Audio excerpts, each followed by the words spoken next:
Cars.com Auto Review.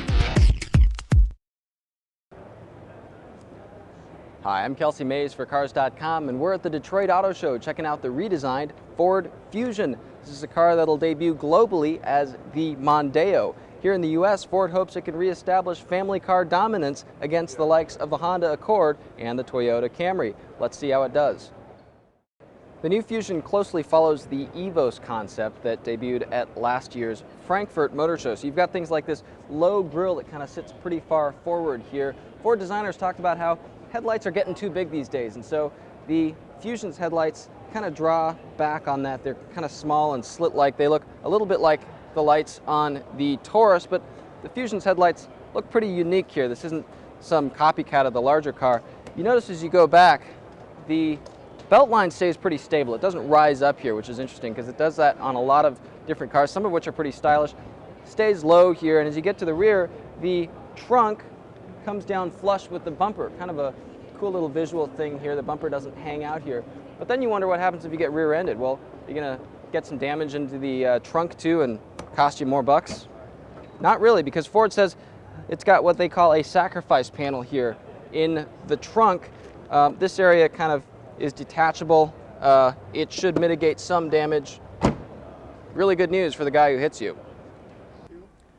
Inside, the center console area is kind of thick. That's something we've noticed in other Ford vehicles like the Taurus, but actually it's not pinning my knees in too bad. There's still room to spread out here, and I like that Ford has padded this area here along the sides of the console area in case your knee sort of runs into there. Not as wild about the silver plastic around a lot of sections of the dash, but overall cabin materials are definitely good, pretty good for the segment. Ford's had a rough go of it with My Ford Touch, which has gotten a lot of criticism from us and other members of the media. Touchscreen controls here in the center. There's a panel here without physical buttons. Instead, there's areas that your fingers kind of wander along. They've got little detents now to kind of help you figure out where the buttons are supposed to be on this panel. There's also more physical buttons that have been kind of divorced from the panel. Things like the hazards button, the power button, and the eject button here for CDs. Those are compact discs, in case you wondered. A lot of family cars like the Honda Accord, the Volkswagen Passat have enormous back seats. Now, the Fusion isn't quite there, but it's definitely pretty big. I've got plenty of leg room here, and I do like that Ford mounts the seat nice and high off the floor, so if you're an adult and you're 6 foot tall or more, your knees aren't going to be up here in the air. Headroom's okay, especially if you sit like this. If you lean back, your head kind of starts to scrape against the headliner, but not a bad situation here either. The base 4-cylinder engine will get low 30s highway gas mileage, Ford estimates. Not the most competitive number, but there will be a smaller turbocharged 4-cylinder that gets up to 37 miles per gallon highway. There's also going to be a 2-liter turbocharged engine that will be the V6 option. There's not going to be a V6 available on the Fusion, but the 2-liter turbo should suffice in terms of power. The hybrid model you're looking at here will get 47 miles per gallon city.